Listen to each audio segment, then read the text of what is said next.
Welcome to this week's episode of the podcast. Today, we're joined with a very special guest, Matt the Bat. Matt the Bat has won the Nagano Sportsmanship Award and is an outstanding coach and athlete. Coaches the Eva's team at Aspiring Ninjas with both me and Dax in it. Coach Matt is an outstanding coach. We appreciate everything he's done for us and hope that through this podcast you can learn some of his best coaching philosophies, the way he trains us, and the way he balances out being a coach as well as an athlete. And we very much hope that this episode will help you learn how important it is to be a coach and how important it is for the athletes and himself to be getting the best possible work they can. Please stand by as we take a short break. See you all soon with Coach Matt the Bat. Grandpa, Yes, my dear. what was life like when you were a kid? Well, back in my day, things were very simple. There was no such thing as a ninja podcast. That sounds terrible. It was. But now life is finally good. I can listen to Ninja Talk with the Bunny and Frog with you every Friday. Grandpa, you're the best. Hey Matt, how are you? I'm doing well. How are you guys doing? Fantastic, thank you. Thank you so much for being on today. Very excited to have you. Of course, yeah, I'm pretty pumped to be on the podcast, I've been listening every week, every episode. It's pretty exciting. It's part of my weekly routine now. Thank you. So I'll be excited and nervous to listen to myself on the podcast. Voiceover recording. Yeah, Does it'll be not fun. sound fun. We'll see how it goes. Yeah. So how did you get into ninja, and how long ago was it? I've watched ninja type shows in the past, which definitely got my interest. But when I was living in Egypt, one of the things I was able to do was just parkour in the streets and run around and try to go wherever I could. That was really the only sport I could climbing do. fences, jumping across. Exactly, yeah. Climbing fences, going to the roof of buildings and stuff. Yeah. But everything was a little bit more safe and secure because we definitely don't want to get hurt. Yeah. But yeah, it was pretty fun. So living in Egypt was nice to be able to do that. And when I came here, I got started probably June 2016, 17. Well, So it's been about 7 years, going to be 8 years soon, I think. So yeah. June, it's a couple months, so. Yeah, it's pretty awesome. I love the sport, and I got into it just because I was injured. And when I was injured, I had an injury in my foot. I couldn't do anything pretty much for 3-4 weeks, which is a short amount of time, but for someone who's active, it's torture. So then I found out about Ninja, and I went to Sky Zone and went to a few different places, and now we're here. now we're here. Awesome. What is your coaching philosophy when you're coaching your students? I have so many, I guess, but my biggest thing is just character. The character of the individuals that I'm coaching. My goal is to help them see themselves as somebody who can lift others up, be confident in themselves without being arrogant, being, eager for, victory, but also being humble, and being able to kind of just build the community of the sport in Canada. Yeah. It's pretty important. But when I'm training, I have so many different ways of training, and it really depends on the day, the mood, and the attitude that we're going with, because maybe we're just coming off of a competition, maybe we're heading towards a big event coming up soon, or maybe we're just training for fun for the team to get more bonding time. But I would say my style is aggressive, and I definitely am the type of coach that demands something out of you, but it's only what I see you wanting to give. So For sure. depending on what I'm coaching as well, because I try to coach a lot of different types of classes and programs. So we have recreational programs that I coach, and I coach toddlers and kids 2 years old and 3 years old. So Yeah. it really depends, but I'd like to say I'm pretty adaptive, and it's nice. It's awesome. Yeah. And going off of that, how has your coaching strategy developed over the years? I think one of the first things I realized was I have to be safe, because there were times where I could do something and I kind of thought that it was something that anybody could do. And it could be as easy as touching your toes, but not everybody can do that. So I would expect people to be able to do things. And when I realized that everyone's progression is very different, and I mean very different, it's changed a lot. one of the things I like to do is that I like to keep my relationships with the people I coach so that I can help them for a long time. That way I can better help them. Because if you're with a coach who's just helping you for, a 6-week program or 10-week Yeah. program, and then it's it, you don't get much out of it. But when you have somebody that's with you for a long time, you can really help see the progression in them, but also their weaknesses changing, their strengths. And especially if they start at a young age, they grow a lot. So one thing I have learned, I guess, would be, I think, being more patient. That's always one thing that you continue to learn. Yeah. Because no matter how good, how bad the day may be going, patience is essential. And I think it helps so much, especially when the students or the people that you're coaching are looking at you. Yeah, that makes sense. That's good. And like, what is your strategy, like physically and mentally, before like your comp?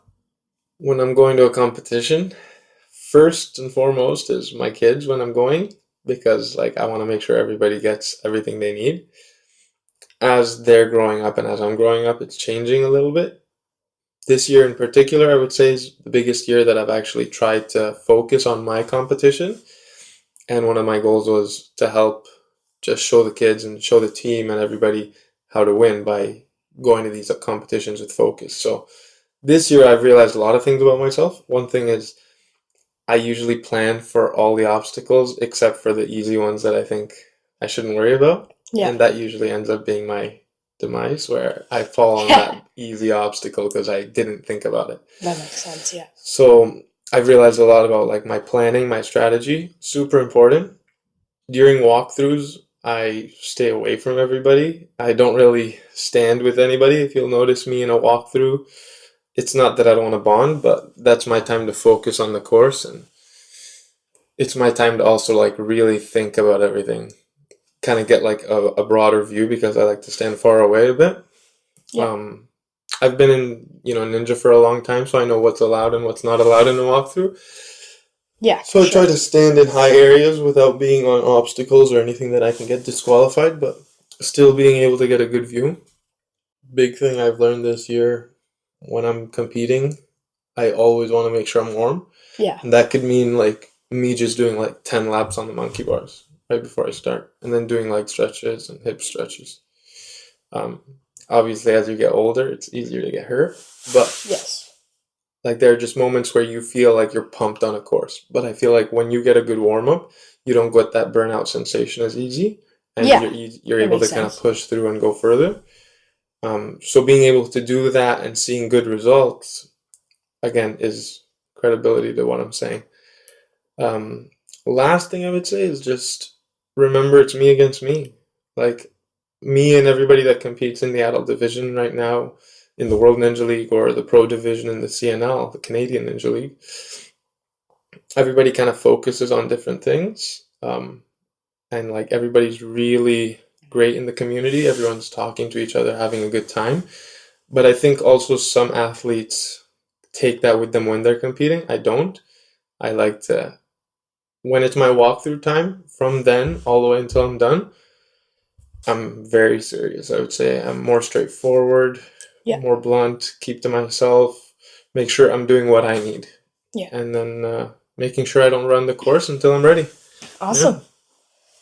Both Owen and I have been at Worlds the past 2 years with you, and I've seen how you've had to like run back and forth between all the rigs, trying to make sure all the kids are good to go. And then eventually, partway through the day, you have to run your own course, and then you're done, and then you gotta go run back to help some other teammate.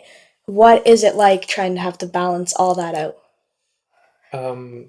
I think when you love something, you don't really feel it. And it's crazy, but those weekends at World Finals and Nationals or big events like that, it's tough. I'll tell you that for sure. It's tough. It takes a lot of energy, a lot of, dedication.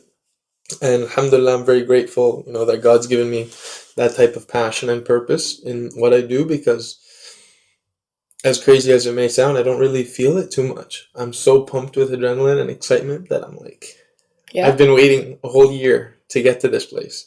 Like, I'm going to enjoy every minute of it. And there are some tough times where you're not able to be there for everybody, because obviously I have a big team and some competitors may be going at the same time. So I think that's the toughest part, is Yeah, when that's you're true. trying so hard, but you're still not able to. But that comes with, again, being grateful for, the opportunities you get. I have a good example with like Callum. I never got to run with him at Worlds for the first 3 years, I think. And it was so tough. But the third year, he was running on stage 1 and I wasn't with him. And somebody came and told me, "Oh, Callum got a full clear." And I just started crying, and I'm like running around the whole venue trying to find him. So it was pretty exciting. And then, I got to run with him stage 2, and it was a pretty cool moment. So, That's it's cool. Do you nice. feel that you're like prepared for your run, like you're all warmed up? To be honest, warmed up physically, like I'm running around all day, so I feel good. The forearm pump is definitely the one that isn't at its best. Right before I run or before I get to the starting platform, I try to do some more wrist stretches and pull-ups and stuff. But I feel pretty good. Like I don't think I've ever felt exhausted after doing Worlds. Maybe the skills, but that's different. I think the skill challenges are a little different because... Yeah, because you take the break in between. Well, if I'm doing skills while one of my students are, and I'm trying to run, that one is a little different. Yeah, that's true. It's a little more hectic in that tight schedule, but the course isn't too bad. I feel like once I get on the starting platform, I'm just a different person. Yeah. It's like my mind is different, the way I'm looking at everything, everyone. I can only hear specific things, specific people. So it's pretty cool, actually, like being able to be in that moment and like nothing else matters. You're so dialed in that you just focus on what matters and everything else is just blocked out. Yeah. That's what kind of happens to me. Like, I'm all nervous at Worlds before, but as soon as the countdown starts, it's like everything just shuts down. It's like just the course. I think it's pretty crazy how, I think even for other people, like, it's just your moment. Like, parents or friends that are watching, everyone's like looking, and it's just you that's important right there. Yeah. So it's pretty cool. And this past year at Worlds, you won the Nagano Sportsmanship Award, and like everyone was very proud. But what was that like, winning that award? It was a very humbling moment. Alhamdulillah, I was very grateful for it. I'll be honest, I didn't want that award. I never thought about that award. I definitely focus more on Coach of the Year award, and because I feel like that's my main position. Yeah. And like if you both remember, I told you also like one of my goals for this year is to be Coach of the Year. Yeah, I remember that. And I can't achieve that without people feeling like they can vote for me with that confidence, right? So from what I heard, I did get a lot of great votes and a lot of great things were said about me, but they ended up deciding to give me the Nagano Sportsmanship Award, which I thought was pretty great, because I remember I was praying one day, and after I finished praying, and this was after the submissions had been done, and they said that they were going to announce the winners shortly. And I remember my phone, when I went to bed, I didn't charge it. So I woke up, it was dead, and I was like, oh, damn, my phone's off. So I put it to charge, and I go to pray. And after I'm praying, I'm like, please, God, like, if I didn't win this award, it's fine. Like, I'm okay with it. If that's meant to be, that's fine. But just let me know. Because right now I'm like kind of nervous. Like, give me a sign. And finally, I turned my phone on after that, and I see an email saying, oh, congratulations, you've been nominated, and you won the award for Nagano Sportsmanship. That's cool. And I kind of took it in. I was like, I think it's pretty great feeling to not be recognized just as a coach, but as, the Sportsmanship Award. I feel like it's something that's more valued in the community because it's not just about your team and your peers, but it's everyone you try to interact with. And it definitely was a humbling and very nice moment. So, yeah. And to be able to share it with everyone, it's pretty cool. It's really cool. Thank you. One more thing. I was wondering what your favorite course style is. Speed, hybrid, or burnout? Honestly, I love hybrid, but burnout. Hybrid course, I think, is my favorite because you get everything. Yeah. But for me, a burnout course, there's nothing like it. Like, there's nothing like the feeling of knowing that you can hang and just campus through so many different types of things without getting, pumped or stopping. And even if you do, like, if you're doing a burnout course and you go like 3-4 obstacles, that's pretty tough still. Yeah. But then you see somebody go 10 obstacles in and you're like, wow, like that's pretty intense. Yeah. And I think everybody loves the hanging and swinging element of ninja a little bit more than the balance. That's or true. maybe more majority. That's fair. And aside from me fracturing my finger, cliffhanger is probably my favorite obstacle. So Yeah. I love a burnout course, and I guess I may not even do the best at them sometimes, but for me, like knowing I can carry myself on a cliffhanger when I'm pumped and I weigh like 190, 200 pounds, which is not normal for most athletes, I think it's such a nice feeling. I love it. That's cool. No, I love like when you train us on all the different styles of courses. You do it very often in EVOS, but also in like the Sweat with the Bat boot camps that we do sometimes. Those are always really fun. Yeah. What do you guys enjoy about training the most? Definitely, I love training tech. Tech is a really fun thing to train. I enjoy doing lots of different like flowy movements where you got a lane and you just get to link everything. And I find that really fun. Cardio is not the awesomest feeling, but it's definitely necessary to make sure that on tough burst courses like burnout, you're ready and you have the energy to push through and persevere. Yeah, I like the linking part and like the flow lines and stuff. I also really like the cardio and fatality drill stuff, just to like see how long you can go. Yeah. Now, cardio is definitely a good way to like see how much you can push yourself, and as well get in a good workout that helps you in the long run. Yeah. I definitely love one of the things that is great about EVOS. For those who don't know, EVOS is the advanced training program at Aspire, which has the main ninjas on the Aspire Ninja team, which Dax and Owen are a part of. So the Bunny and Frog do make a big impact on that team. But one of the big things for that team when they're training is everybody in that group wants to push, right? Yeah. So it's a different environment when you're pushing with people like that, because in a fatality type drill where it's like last man standing, last woman standing, everybody's just pushing to be that last person. Yeah. So it's nice to have those challenging aspects instead of people who just kind of drop right away. Because if you like look next to you and you're like, I'm so gassed, I don't know if I can like keep going, but then you look next to me and I see like 3 or 4 people still pushing, I'm just like, oh, I cannot let them beat me. I gotta push push through. a little bit more. Yeah. So do you feel like when you started training or when you got into EVOS, you learned new things about yourself? Or like what was something that when you heard it for the first time or did it for the first time that you were like, whoa, like this is like crazy, like this is actually something intense? I remember seeing you do the 16-foot warped wall because we were like, do it, and I was like, wow, that's really high. That's really high. At the time, I was like, I could barely grab the 10-foot bar, and I was like, oh man, Well, oh man. pretty awesome to know that you've done the 16-foot now. So Yeah, that's pretty cool. that's Looking great. back on that. Yeah. I think mine might have been like seeing Cal or Tanner train for like one of the first times, and like seeing them do like UFO stuff and cliffhanger stuff, where it was like I would go and hang on it and fall like straight away. Yeah, those types of obstacles where it's like you see someone doing the slack line so well and then you go on for You're the like, "Oh, first that's time easy." and you just doesn't stop shaking. And I grabbed like the rope that used to be up there, and I was like falling. Oh yeah, I remember I also spent like an entire summer trying to get the slack line. Yeah, it's nice. It's crazy to see when you think back sometimes and you're like, wow, these obstacles, like you almost don't remember yourself not doing them well anymore because of how much you've been putting in, right? So pretty awesome. Joke of the week Yeah, time. it is joke of the week time. Yeah, Exciting that. I'm excited to hear go. joke of the week. All right, let's do Let's hear this. this. What happens when Batman forgets to pay his electricity bill?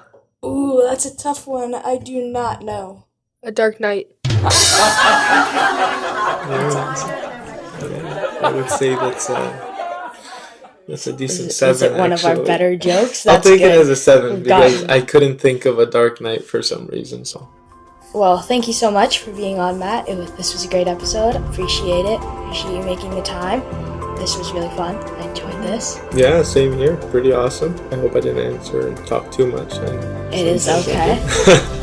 That's great. We got like 3 hours. It's okay. Perfect. We could talk for days if we So wanted we'll have to do a part 2 then, and hopefully right. I'll get to ask more questions to you guys. 'Cause All right. it's definitely great when we hear on these episodes more about both of you, because a lot of the new audience is going to be introduced every day, right? Every week. Yeah. And I know that they want to hear a lot more about you guys. So Thank you. yeah, we hope to see more of that up. Thanks, Awesome. Owen. Thanks, Zach. Of course. Thank you, Matt. Yeah. All right. See you guys next week.